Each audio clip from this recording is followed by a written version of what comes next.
ஹalleluya, praise God. எழும்பேன் புயலுக்கு மேல் இந்த செய்திகளை நாம் வாரந்தோறும் பார்த்து கொண்டு இருக்கிறோம்.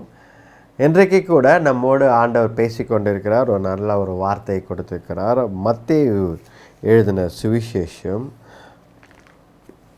Gospel of Matthew chapter 5 ஐந்தாம் அதிகாரம் 3ஆம் வசனம். இதில் பார்த்தோன்னா, blessed are the poor in spirit, for theirs is the kingdom of heaven. பாருங்க, ஆண்டவர் இருதயத்தில் எளிமையாக இருப்பவர்களுக்கு தேவ ராஜ்யம் என்று, பரலோக ராஜ்யம் என்று ஆண்டவர் இந்த இடத்துல குறிப்பிட்டிருக்கிறார். இருதயத்தில் எளிமையானவர்கள். ஹalleluya, praise God. பாருங்க, இன்னைக்கு ரொம்ப பிரச்சனையாக இருப்பது என்ன தெரியுங்களா? உலகத்தில் இருக்கும் ஒரு பேட்டர்ன், உலகத்தில் இருக்கும் ஒரு என்ன சொல்கிறது, ஒரு ஃபார்முலா. உலகம் என்ன சொல்கிறது? நீ ஏன் இதுக்கெல்லாம் இறங்கி போகிற? நீ ஏன் இதுக்கெல்லாம் தாழ்ந்து போகிற? நீ தான் நம்பர் 1, நீ தான் பெஸ்ட்டு, நீ தான் என்று செல்ஃப் மோட்டிவேஷன் என்ற ஒரு கான்செப்டை உருவாக்கியிருக்கிறது. ரைட்டா? நான் யாரையும் தவறாக சொல்லவில்லை. ஏன் அப்படின்னா, செல்ஃப் மோட்டிவேஷன் சில நேரங்களில் நல்லது தான். ஆனால் நான் தான் என்று சொல்லி உயர்த்துவது இந்த உலகத்தின் ஒரு பேட்டர்னாக இன்றைக்கு அமைத்து வைத்திருக்கிறார்கள். நம்ம எந்த பக்கம் திரும்பினாலும் அப்படி தான் இருக்கும். ஆனால் ஆண்டவர் என்ன சொல்கிறார்? நானே, ஐ ஆம், நானே என்ற அவருடைய நாமத்தை கொண்டு வந்து நிறுத்துகிறார். ஹalleluya. நாம் எப்பொழுது புரிந்து கொள்ள வேண்டும் என்றால், நான் அல்ல, ஆண்டவரே என்று நாம் அதை புரிந்து கொண்டால் ஆண்டவர் நம்மை உயர்த்துவார். ஹalleluya. இந்த வசனத்தில் நாம் பார்க்கும் பொழுது, blessed are the poor in spirit என்றை பார்த்து கொண்டிருக்கிறோம். ஒரு எடுத்துக்காட்டு பார்ப்போம். பாருங்கள், வேதத்தில் நிறைய பேர் இருக்காங்க. மோசே, இவர்களெலாம் பார்த்திங்கன்னா ரொம்ப தாழ்மையான எளிமையான மனிதர்கள். இவர்கள் எல்லாம் நிறைய பேர் இருக்காங்க. அந்த மாதிரி ஒரு சிறிய எடுத்துக்காட்டுக்காக நாம் ஃபர்ஸ்ட் கிரானிக்கல்ஸ் 17ஆம் அதிகாரம் 16ஆம் வசனம். ஃபர்ஸ்ட் கிரானிக்கல்ஸ் 17ஆம் அதிகாரம் 16ஆம் வசனம். இதில் பார்த்தோம் என்றால், ஆண்டவர் அதாவது தாவீது ஒரு பேலஸ் அவனுக்காக கட்டி வைத்திருக்கிறான். ரைட்டா? எருசலேமில். அப்புறமா என்ன பண்ணுறான்? அவன் திரும்பி பார்க்கும் பொழுது ஆண்டவருடைய ஆர்க் ஆஃப் த கவனன்ட், உடன்படிக்கையை பெட்டி ஒரு டென்ட்டில் இருக்குது. அது ஆண்டவர் தான் அந்த டென்ட் அமைக்கிறதுக்கு பேட்டர்ன்லாம் கொடுத்தாரு, இல்லைன்னு சொல்லலை. அந்த டென்ட்டில் இருக்குது. அதை அவன் பார்க்கும் பொழுது அவன் என்ன நினைக்கிறான்? ஆண்டவரே, நான் ஒரு மாளிகையில் இருக்கிறேன், ஆனால் உம்முடைய உடன்படிக்கையை பெட்டி எனக்கு கஷ்டமாக இருக்கிறது. அது ஒரு டென்ட்டில் இருக்குது, என்னால் அதை ஏற்றுக்கொள்ள முடியலை. உமக்காக ஒரு ஆலயத்தை கட்டட்டுமா? கட்ட எனக்கு விருப்பம் இருக்கிறது என்று ஆண்டவரிடத்தில் கேட்கிறான். அதை நார்த்தானிடம் தாவீது சொல்கிறான், இப்படி கட்ட வேண்டும். தீர்க்கதரிசி என்ன நினைக்கிறான்? இது நல்ல விஷயம் தானே, okay, it's a great thing, நல்ல விஷயம் தானே, தாவீது உன் மனசுக்கு படி நீ செய் என்று சொல்லிவிடுகிறார். ஆனால் ஆண்டவர் வேண்டாம் என்று தடுத்து, இல்லை, நீ பண்ண வேண்டாம், நீ இதை செய்ய வேண்டாம், உன்னுடைய மகன் சாலமோன் இதை செய்வான் என்று ஆண்டவர் இந்த செய்தியை தீர்க்கதரிசியிடம் இரவு சொல்கிறார். அன்றைக்கு இரவு தீர்க்கதரிசியிடம் அவர் சொல்கிறார். பாருங்க, இந்த இடத்துல 17ஆம் அதிகாரம் 1ஆம் வசனத்தில், after David was settled in his palace, he said to Nathan the prophet, here I am living in a palace of cedar, while the ark of the covenant of the Lord is under a tent. Right? அப்போ prophet கேட்குறான், whatever you have in mind to do it for God is with you அப்படின்றான். அப்போ நீ என்ன மனசில் நினைக்கிறியோ அதை செய், நீ என்ன மனசில் நினைக்கிறியோ அதை செய் என்று தீர்க்கதரிசி சொல்கிறார். ஆனால் ஆண்டவர் அது வேண்டாம், நீ செய்ய வேண்டாம் என்று சொல்கிறார். அப்போது பாருங்கள், இந்த இடத்துல 2 வகையான ரியாக்ஷன்ஸ் தாவீது கொடுத்துருக்கலாம். 2 வகையான ரியாக்ஷன்ஸ் நம்ம இருந்திருந்தால் எப்படி பிஹேவ் பண்ணியிருப்போம் அப்படின்னு பார்த்தோம் அப்படின்னா, ஒன்று, நீ இதை செய்ய வேண்டாம் என்று ஆண்டவர் நம்மை பார்த்து சொல்லும் பொழுது நம்ம வருத்தப்படலாம். என்ன ஆண்டவரே, நான் இவ்வளோ நாள் உங்களுக்காக ஓடினேன், எல்லாமே செய்தேன், எனக்கு இந்த வாய்ப்பை கொடுக்கக்கூடாதா? என் தலைமுறையில் நான் கட்ட ஆசைப்படுகிறேன். ரைட்டா? நாம் இந்த தலைப்பை பார்க்கவில்லை. தாவீது ஆண்டவருக்காக ஒரு ஆலயத்தை கட்ட விரும்பினான். ஆண்டவர் அதை விரும்பினார், ஆனால் ஆண்டவர் வேண்டாம் என்று சொல்லிவிட்டார். தாவீதின் பெரிய இருதயம், ஆண்டவருக்காக ஆலயம் கட்ட வேண்டும் என்ற பெரிய இருதயம் அவனுக்கு இருந்தது. அந்த டாப்பிக்கை நம்ம பார்க்கல. என்று நாம் என்ன பார்த்து கொண்டு இருக்கிறோம், தாவீது ஆண்டவர் ரியாக்ட் பண்ண பிறகு, ஆஃப்டர் காட் ரியாக்டட், ஆண்டவர் வேண்டாம் என்று சொன்ன பிறகு தாவீதின் இருதயத்தை பார்க்கிறோம். 2 வகையாக பார்க்கிறேன். நாம் இருந்திருந்தாலோ இல்லை நம்ம சார்ந்தவர்கள் இருந்திருந்தாலோ நம்ம என்ன பண்ணியிருப்போம், இதுதான் கேட்டிருப்போம், ஆண்டவரே எனக்கு ஆசையாக இருக்குது, ஆண்டவரே நான் கட்டுறேன், ஆண்டவரே நீங்கள் எனக்கு ஒரு வாய்ப்பு கொடுங்க, ஆண்டவரே நான் தான் கட்டணும், நான் இவ்வளோ ஊழியம் செஞ்சேன், இவ்வளோ ஓடினேன். தாவீது சொல்லியிருக்கலாம், ஆண்டவரே எவ்வளோ சிறு வயதுலேருந்து நான் ஓடிக்கொண்டே இருந்தேன், உமக்காக ஓடினேன், சவுலை பார்த்து பயந்து ஓடினேன், எவ்வளோ கஷ்டங்கள் எல்லாம் செய்தேன். யாருக்காக ஆண்டவரே? உங்களுக்காக தான். அப்படி ஓடும் பொழுது இன்றைக்கு நான் ராஜாவாக இருக்கிறேன், நீங்கள் என்னை உயர்த்திருக்கிறீங்க, எனக்கு இருதயத்தில் இந்த ஆசை, நான் இந்த ஆலயத்தை, உங்களுக்கு பெரிய ஆலயத்தை கட்டணும், எனக்கு ஒரு வாய்ப்பை தாங்க ஆண்டவரே, நீங்கள் வேண்டான்னு சொல்கிறீங்க பரவாயில்ல, ஆனால் எனக்கு இந்த வாய்ப்பு வேண்டும் அப்படின்னு ஒன்று இப்படி கேட்டிருக்கலாம். இல்லை கோபப்பட்டிருக்கலாம். ரைட்டா? சட்டு நம்ம சில பேர் முன்கோபத்தில் பண்ணியிருப்பாங்கள்ல, அந்த மாதிரி, நான் ஆண்டவரே நான் கட்டுறேன்னு சொன்னேன், நீங்கள் சாலமோன் கட்டட்டோன்றீங்க, நான் தானே இந்த திட்டமே நான் தான் சொல்கிறேன். நிறைய பேர் சொல்லுவோம்ல, ஏடா ஐடியாவே எந்த தான், என்னை விட்டுட்டு என்னென்னோ பண்ணுறாங்கப்பாலா.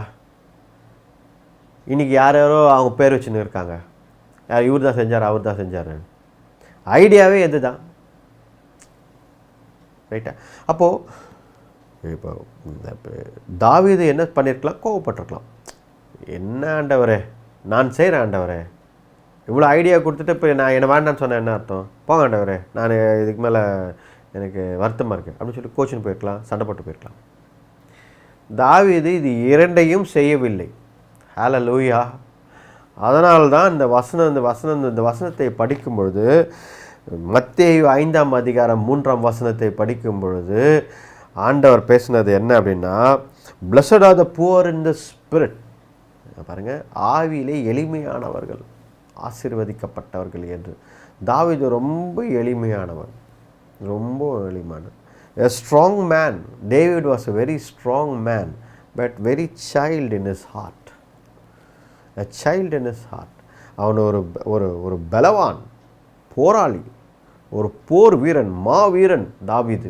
ஆனால் அவன் இருதயத்தில் ஆண்டவருக்கு முன்னாடி ஒரு குழந்தையாக நிற்கிறான். அவன் தன்னைத்தான் தாழ்த்துகிறான், வெறுமைப்படுத்துகிறான். அதுதான் ரொம்ப முக்கியம், வெறுமைப்படுத்துகிறான். பாருங்கள், இந்த 17ஆம் அதிகாரம் 16ஆம் வசனத்தில் ஃபர்ஸ்ட் குரானிக்கல்ஸில் பார்த்தீங்கன்னா, then David went in and sat before the Lord and said. ஆண்டவருக்கு முன்னாடி ஆலயத்தில் போய் அமர்ந்து விட்டான். அமர்ந்து விட்டு ஆண்டவரை பார்த்து சொல்கிறான், who am I O Lord and what is my family that you have brought me this far. அவன் வேறு மாதிரி ரியாக்ட் பண்ணுறாங்க தாவீது. நம்ம ரியாக்ட் பண்ண இப்படி தான் ரியாக்ட் பண்ணியிருப்போம். நம்ம ஏற்கனவே ரெண்டு சூழ்நிலை சொன்ன பற்றி அப்படி. ஆனால் தாவீது அப்படி பண்ணலைங்க. தாவீது எப்படி ரியாக்ட் பண்ணுறான்னா, அவன் வேறு மாதிரி வித்தியாசமாக ரியாக்ட் பண்ணுறான். என்ன பண்ணுறான், ஆண்டவரே நான் யார் ஆண்டவரே, என் குடும்பம் என்ன ஆண்டவரே, நாங்கள் ஒன்றுமே இல்லாமல் எங்கேயோ ஒரு பெஞ்சமின் என்ற சிறிய கோத்திரம் இருக்கிறதுலே ரொம்ப சிறிய கோத்திரம், அந்த சிறிய கோத்திரத்தில் யூதா என்ற ஒரு கோத்திரம், பெத்லஹேம் என்ற சிறிய ஊரில், ஒரு சிறிய ஊர், அந்த பெத்லஹேம் என்ற சிறிய ஊரில் யூதா என்ற கோத்திரத்தில் நான் பிறந்திருக்கிறேன். எங்கள் ஃபேமிலி வந்து பெரிய ஃபேமிலிலாம் கிடையாது, ரைட்டா. எருசலேம் என்ற பெரிய பட்டணமோ இல்லை பெரிய ஹெப்ரோன்ற பெரிய பட்டணமோ, இப்படி பெரிய பெரிய பட்டணம் இல்லை, சிறிய எங்கள் ஃபேமிலியே ரொம்ப சின்னது ஆண்டவரே. நான் பெரிய ஆள்லாம் கிடையாது, என்கிட்ட வந்து இந்த விஷயத்தை எதுக்கு ஆண்டவரே சொல்கிறீங்க, இந்த இவ்வளோ பெரிய விஷயங்கள் இவ்வளோ காரியங்கள்லாம் வந்து என்கிட்ட நீங்கள் ஷேர் பண்ணோன்ற அவசியம் கிடையாது ஆண்டவரே, நான் அவ்வளோ பெரிய ஆள் கிடையாது, நீங்கள் தான் பெரியவர், ஆலயத்தை கட்டணும், எப்படி கட்டணும், யாரை வைத்து கட்டணும் என்று சொல்லி என் கூட ஷேர் பண்ணி நீங்கள் இவ்வளோ ஷேர் பண்ணுறீங்களே, அப்படிப்பட்ட பெரிய ஆளெல்லாம் நான் கிடையாது என்று சொல்கிறான் தாவீது. பாருங்கள், இதை படிக்கும் பொழுது நான் ரொம்ப ஆச்சரியப்பட்டேன். தாவீது ராஜாவாக இருக்கிறாங்க, தாவீது ஓடிக்கொண்டில்லை, அவன் வனாந்தரத்தில் சவுலுக்கு பயந்து ஓடிக்கொண்டிருந்த மனிதனாக அப்போ இல்லை. அப்போ சொல்லியிருந்தா கூட கரெக்டு தான், அவன் ஓடின்னு இருக்கான், பயந்து அங்கே குகைகளிலும் வனாந்தரத்திலும் எல்லா இடங்களிலும் தங்கி கொண்டு இருந்தான், ரொம்ப கஷ்டப்பட்டது தான் அந்த நேரத்தில். அப்போ சொல்லியிருந்தா பிரச்சனை கிடையாது, அப்போ கூட நம்ம யோசிக்கலாம், ஓ இப்போ இதனால தான் போல இருக்குது அப்படின்னு. அவன் ராஜாவாக இருக்கிறான், இப்பொழுது அவனுக்கு அதிகாரம் இருக்கிறது, அவன் எருசலேம் அந்த பெரிய தேசத்திற்கே அவன் ராஜாவாக இருக்கிறான், அவனுக்கு கீழே எல்லாரும் இருக்கிறார்கள், உயர்ந்த ஸ்தானத்தில் நம்பர் 1 பொசிஷனில் இருக்கிறான். இப்போ ஆண்டவர் அவனை பார்த்து நீ கட்ட வேண்டாம் என்று சொல்கிறார். அப்பொழுது அவனோட ரியாக்ஷன் எப்படின்னா, இன்னும் அவனை தாழ்த்துகிறான்.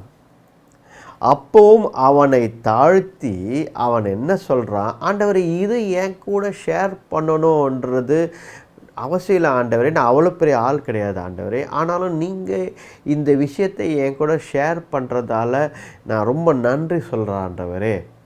அப்படியே நான் சாலமோனை வைத்து கட்டுகிறேன், நான் ஒரு சிறிய குடும்பம், நான் அப்படி எங்கள் குடும்பம்லாம் யார் ஒன்றும் கிடையாது, நீங்கள் எனக்கு இவ்வளோ முக்கியத்துவம் தரீங்களே அப்படின்னு பேசுகிறாங்க.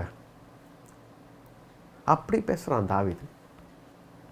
அப்போது இந்த இடத்துல ஆண்டவர் இயேசு கிறிஸ்து சொன்னது சரிதானே, blessed are the poor in spirit, ஆவிலே எளிமை உள்ளவர்கள். பாருங்கள், அப்போ நம்மளை ஆண்டவர் இன்றைக்கி கேட்குறாரு, நீ எப்படிப்பான்னு கேட்குறாரு. நீ எப்படிங்க, ஆண்டவர் நம்மை பார்த்து கேட்குறாரு, இந்த சூழ்நிலை மகளே நீ எப்படி இருப்ப, மகனே நீ என்ன பண்ணியிருப்ப, உன்னை நீ தாழ்த்துகிறாயா, இன்றைக்கு எளிமையான இருதயத்தை வைத்திருக்கிறாயா, ஆவியிலே எளிமை உள்ளவனாக இருக்கிறாயா, ஆர் யூ அப்ரோச்சபிள். நிறைய பேர் பாருங்கள், அப்ரோச்சே பண்ண முடியாது, ஐயோ அவர்கிட்டலாம் பண்ண டென்ஷன் ஆகிடுவார், ஐயோ அவர்கிட்ட பண்ண அவர் பிரித்து பெறப்பட, அவர் பிரித்து அப்படியே அவ்வளோதான் நம்மள சாப்பிட்ருவார், இப்படிலாம் பயந்து ஒதுங்குவாங்க. சில பேர் ரீச்சே பண்ண முடியாது, ரைட்டா. ஒரு சில பேர் வந்து எது இருந்தாலும் என்ன சொல்கிறது, ஒரு நெகட்டிவாகவே சொல்லிவிடுவாங்க, ரைட்டா, நெகட்டிவாகவே பேசுகிறாங்க, இல்லை அதெல்லாம் வேலைக்கு வரும் அப்படின்வாங்க, ரைட்டா. என்னை பார்த்து சில பேர் சொல்லுவாங்க, ஆனால் டக்குன்னு நெகட்டிவாக தான் சொல்லிடுவீங்கண்ணா அப்படின்னு. அப்போ நான் யோசிப்பேன், ஓகே இனிமேல் நம்ம நெகட்டிவாக பேசக்கூடாது போல இருக்குது, நம்ம எது சொன்னாலும் பாசிட்டிவாக ஒரு பதில் சொல்ல கற்றுக்கொள்ள வேண்டும், அது மற்றவங்களுக்கு ஆசீர்வாதமாக இருக்கும்படியாக ஒரு பதிலை நாம் சொல்ல வேண்டும் என்று நான் எப்பொழுதும் மாற்றிக்கொள்ள பார்ப்பேன். சில நேரத்தில் தவறுதலாக சில சொல்லிவிடுவேன், டக்குன்னு டேய் அதெல்லாம் சரி வராது, அப்போ அதெல்லாம் வேலைக்காகாது, விட்டு அப்படி சொல்லுவேன் நான். ஆனால் அதுக்கப்புறமா நான் சிந்திப்பேன், போய் ஓ இது சரி இப்படி சொல்லியிருக்கக்கூடாது போல இருக்குது, நம்மளை மாற்றிக்கொள்ள வேணும், சரி இனிமேல் நம்ம என்ன பண்ணலான்னா அதை பாசிட்டிவாக பேசலாம், இனிமேல் அதை அவர்களுக்கு ஆசீர்வாதமாக எப்படி பேசணுமோ பேசலாம். ஆனால் ஆண்டவர்கிட்டும் கேட்பேன், ஆண்டவரே எனக்கு பலத்தை தாங்க, நான் இப்படி பேசக்கூடாது என்று நான் என்னை மாற்றுங்க என்று கேட்பேன். அப்போது எளிமையான இருதயம் இருக்கிறவர்கள் தாவீதை போல் நம்மளால் இருக்கவே முடியாது. நான் என்றைக்குமே தாவீதை பார்த்து ரொம்ப பொறாமப்படுவேன். தாவீதை பார்த்து என்ன ஆண்டவரே அப்படின்ட்டு. தாவீதுடைய கேரக்டர் பார்த்தலாம் ரொம்ப என்ன தாவீது இப்போ எப்படிப்பா இந்த இந்த மனுஷன் எப்படி எப்படி இருக்கிறான் இந்த மாதிரி அப்படின்னு சொல்லி நான் தாவீதை யோசிப்பேன். எப்படி ஆண்டவரே தாவீதே பார்த்து நான் போனான்னா தாவீது எப்படி தாவீது இப்படிப்பட்ட ஒரு இருதயத்தை எப்படி இருக்கு பரலோகத்தில் கேட்கலான்னு இருக்கேன். ஏன் அப்படின்னா அவன் ஒரு ராஜாவாக இருக்கிறவனுக்கு இவ்வளோ எளிமையான ஒரு இருதயம் இருப்பதற்கு வாய்ப்பு இல்லை. அவனை சுற்றி இருக்கிறவர்கள் அவனை தூக்கி அவனை உயர்த்தி அவனை அவனை ஏற்றி விடுறதுக்கு நிறைய பேர் இருந்தார்கள். ஆனால் அவன் ஆண்டவருக்கு முன்னாடி வரும்பொழுது, ஆண்டவரே நான் ஒன்றும் இல்லை ஆண்டவரே, என்கிட்ட இவ்வளோ பெரிய விஷயம் உங்கள் ஆலயத்தை கட்டுகிற விஷயத்தை ஷேர் பண்ணுறீங்களே அப்படின்றான். ஒன்று அவனை தாழ்த்துகிறான், இன்னொன்று அவன் குடும்பத்தையும் தாழ்த்துகிறான். நிறைய பேர் இதை ஏற்றுக்க மாட்டோம். நிறைய பேர் நம்மை தாழ்த்துவோம், ஆனால் நம் குடும்பத்தை தாழ்த்த மாட்டோம். நான் ஒன்றும் இல்லைங்க, ஆனால் என் குடும்பம்லாம் என் ஃபேமிலி மெம்பர்ஸை நீங்கள் குறைவாக பேசாதீங்க சொல்லுவோமா இல்லையா? ஆனால் இந்த இடத்தில் அவன் ஆண்டவருக்கு முன்னாடி என்ன பண்ணுறான்னா, ஆண்டவரே நானும் என் ஃபேமிலி என்ன ஆண்டவரே அப்படின்னு தாழ்த்துக்கிறான். பாருங்கள், இதனால்தான் அவன் இருதயத்தில் ரொம்ப எளிமையான மனிதன். அவன் அதாவது ஆண்டவரை எல்லாவற்றிலும் முதலாவது வைத்து இது பார்க்கும் பொழுது எனக்கு அவனுடைய கேரக்டர்ஸ் ரொம்ப ஒரு என்ன சொல்கிறது, ரொம்ப எப்படி இப்படி ஒரு மனிதன் இருக்க முடியும். ஆண்டவர் நம்மை இப்படி தான் எதிர்பார்க்கிறார். ஆண்டவருக்கு பிரியமான மனிதன், என் இருதயத்துக்கு ஏற்றவன் என்று ஆண்டவர் ஏன் தாவீதை பார்த்து சொல்கிறார் என்றால், ஒரு கேரக்டர் அவனுக்குள்ளே இருக்கிறது. அவன் தன்னைத்தான் மிகவும் தாழ்த்தி ஆண்டவருக்கு முன்னாடி ஒன்றும் இல்லை என்று நிற்கிறான். நீங்கள் சொன்னால் சரி ஆண்டவரே, நீங்கள் என்ன நினைக்கிறீங்களோ அது செய்யுங்க ஆண்டவரே, நான் நினைப்பது பெருசு இல்லை ஆண்டவரே, நீங்கள் என்ன சொல்கிறீங்களோ அதுதான் முக்கியம் ஆண்டவரே, இப்படி நிற்கிறாங்க. இதை தான் ஆண்டவர் இன்றைக்கு நம்மை பார்த்து கேட்கிறார். இதை உன்னால் செய்ய முடியுமா என்று கேட்கிறார். ஹல்லேலூயா, பிரைஸ் காட். ஆண்டவர் இன்றைக்கு யாரோ ஒருத்தருடன் பேசிக்கொண்டிருக்கிறார். அதை நீங்கள் தான் நினைக்கிறேன். ஆண்டவர் உங்களோட பேசிக்கொண்டு இருக்கிறார், என்னோடையும் பேசிக்கொண்டு இருக்கிறார். ஏன்னா அந்த வசனத்தை நான் ப்ரிப்பேர் பண்ணும்பொழுது, இந்த வசனங்கள்லாம் ப்ரிப்பேர் பண்ணும்பொழுது, நான் இதெல்லாம் படித்து கொண்டிருக்கும்போது அவனை இருதயத்தை பார்த்து கொண்டு இருந்தேன். தாவீதின் இருதயத்தை, என்ன ஒரு இருதயம் என்று. ஆனால் இன்றைக்கு உங்களுக்கு செய்தி கொடுத்து கொண்டு இருக்கும்போதே ஆண்டவர் என்னோடும் பேசிக்கொள்கிறார். அவர் என்ன பேசுகிறாருன்னா, உன்னை மாற்றிக்கொள் என்கிறார். நான் என்னை மாற்றிக்கொள்ளப் போகிறேன், நிறைய விஷயங்களை மாற்றிக்கொள்ளப் போகிறேன். ஏனென்றால் எப்பொழுதும் கர்த்தருடைய வார்த்தை நம்மை மாற்ற வேண்டும். ஆண்டவருடைய வார்த்தையை வீணாக சொல்லக்கூடாது, அதை நம்மை உருவாக்க வேண்டும், நம்மை மாற்ற வேண்டும். தவறு கிடையாது. ஆண்டவர் உருவாக்குகிறார், நம்மை மாற்றுகிறார் என்றால் நாம் மாறுவது ரெடியாக இருக்கணும். we should adapt to the change that God is bringing in our life. Hallelujah. கர்த்தர் மாற்றுகிறார் என்றால் நாம் மாறுவதற்கு தயாராக இருக்க வேண்டும். நம்ம பழைய காரியங்கள் எல்லாம் நாம் பெரிதாக எடுத்துக்கொள்ளக்கூடாது. தாவீது பேசுகிற விஷயங்கள் நீங்கள் படிக்க வேண்டும் என்றால் சங்கீதம் 131 படித்து பாருங்கள். அதில் நிறைய தாவீது எப்படி தன்னை தாழ்த்தி ஆண்டவருக்கு முன்னாடி போய் நிற்கிறான் என்று பார்க்கலாம். இன்றைக்கு ஆண்டவர் நம்ம அதை தான் கேட்கிறார். If you put God first in your life, if you put God's ways first in your life, if you humble yourself before God and man in your life, God will lift you up. God will lift your generation. Hallelujah. உன்னையும் உங்கள் குடும்பத்தையும் கர்த்தருக்கு முன்னாடி நீங்கள் தாழ்த்துகிறீர்கள் என்றால், எப்படி மோசே தன்னையும் தன்னுடைய குடும்பத்தையும் கர்த்தருக்கு முன்பதாகவும் ஜனங்களுக்கு முன்பதாகவும் தன்னை தாழ்த்தினான். மோசே கூட ஒரு கிரேட் எக்ஸாம்பிள். அவன் குடும்பத்தை அவன் உயர்த்தவில்லை. அவன் குடும்பத்தை என்னுடைய ஒய்ஃப் என்னுடைய பிள்ளைகளை முக்கியத்துவம் தாங்க, நாங்கள் இப்படி தான், அப்படிலாம் அவன் சொல்லவே இல்லை. அவனும் அவன் குடும்பமும் அந்த ஜனங்களுக்கு முன்பதாக கூட தாழ்த்தினார்கள், தங்களை தாழ்த்தினார்கள். அதனால் என்ன நடக்கிறது? ஆண்டவர் மோசேக்காக வந்து பேசுகிறார். அதனால் நம்மையும் நம்முடைய குடும்பத்தையும் ஆண்டவருக்கு முன்னாடியும் மற்றவர்களுக்கு முன்னாடியும் தாழ்த்துவது தவறு கிடையாது. அப்படி செய்யும் பொழுது ஆண்டவர் அதை கவனிக்கிறார். ஆண்டவர் தாவீதின் தலைமுறையை உயர்த்துகிறார். அதை போல நம்முடைய தலைமுறையையும் உயர்த்துவார். ஹல்லேலூயா, பிரேஸ் காட். நாம் ஜெபிப்போம். கண்களை மூடி ஜெபிப்போம். நன்றி அப்பா இயேசுவே. அப்பா உம்மை துதிக்கிறோம் கர்த்தாவே. கிருபையும் இரக்கம் உள்ள தேவனே, அப்பா உம்மை துதிக்கிறோம். இந்த நாளில் கூட வசனம் வார்த்தை மூலம் நீர் எங்களோடு பேசினதற்காக நன்றி அப்பா. தேவரீர் blessed are the poor in spirit for theirs is the kingdom of heaven என்று சொல்லியிருக்கிறீரே, அதற்காக நன்றி அப்பா. உம்மை துதிக்கிறோம்.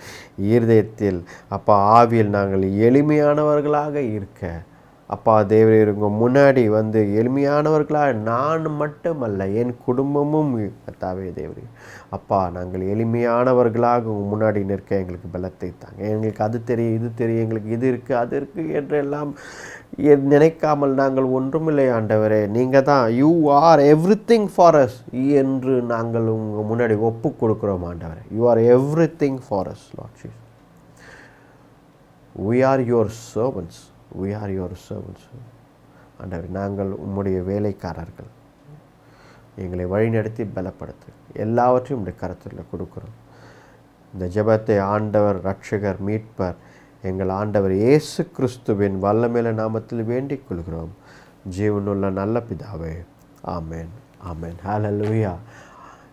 ஆவிலே எளிமை உள்ளவர்கள் ஆண்டவர் அழைக்கிறார். நம்மை மட்டுமல்ல நம்ம குடும்பத்தையும் எளிமையானவர்களாக இருந்தால் ஆண்டவர் நம்மை ஏற்ற காலத்தில் உயர்த்துவார். ஹல்லேலூயா.